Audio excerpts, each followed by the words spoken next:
Let's talk about the third and final pillar, which is clarity. So I have a lot of ideas of what clarity means. I'm curious to know, what is clarity in this context? And again, how does it relate to codependency? You know, in life, you see this a lot if you research on Google, clarity versus certainty.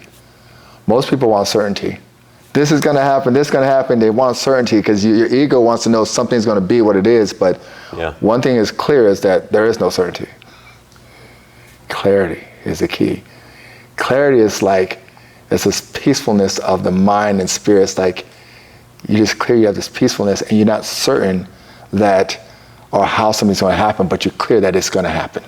It's like a vision. It's like you're clear, you can see it, but you don't have to know who the players are and when it's going to happen.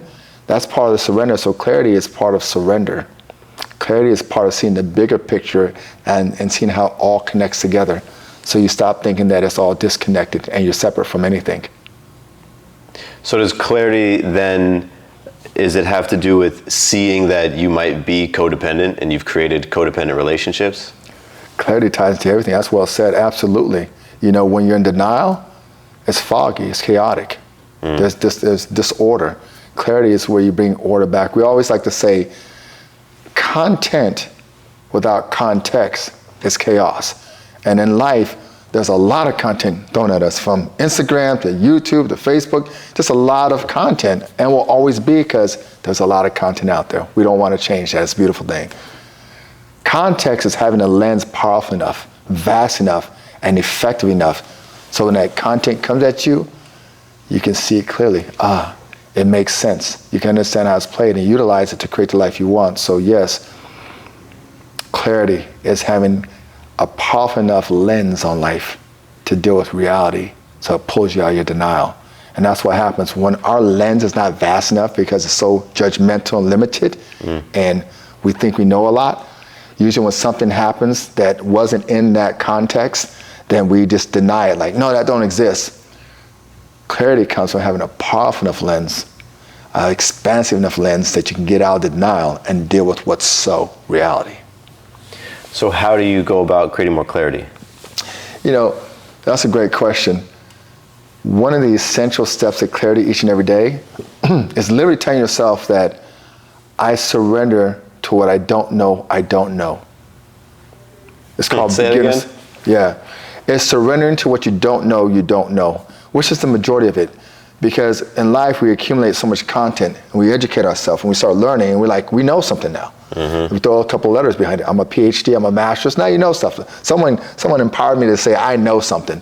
And so we struggle all through life to think we know something, and something happens, so much content's thrown at us, it just shatters our paradigm, and we just get ready, unclear, and secure again, and we want that certainty again. But when you surrender that you don't have to know anything, that you just understand a little bit, and that's what the truth will always be. Whatever you think you know, it will just be a little bit. So if you just sit there and say, you know what, I simply understand at the level I'm at, and tomorrow I'll understand anew. Someone will teach me, and I'll understand anew. I never have to get into knowing. So when you say, how do you get to clarity?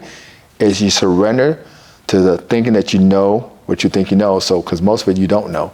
So you surrender to think you know anything. So it's a constant surrendering. And then you stay open to everyone, because everybody's teaching you, and everybody's creating reality. It's not just the way you see it. I appreciate how you bring, I don't even mean to sound cliche, but how you bring clarity to this conversation. Can you share real quick, as we wrap this video up, can you share why margin, trust, and clarity are the three pillars that are so needed to overcome codependency? Why is it those three things? Why are they so essential? Because of the result that codependency creates. You know, it's constantly creating burnout. And if you want to avoid burnout, you got to create capacity so you have space, margin. Codependency creates insecurity. If I'm leaning on you to build my self-worth because I've given you everything, then, you know, I need to build trust of self to dissolve insecurity. Insecurity comes from not trusting myself. And then last but not least, you know, codependency creates depression. You know, that's what happens when you're in a fog and nothing makes sense and nothing connects. Everything is chaotic. So if you want to bring that chaoticness to simmer down, then you need clarity.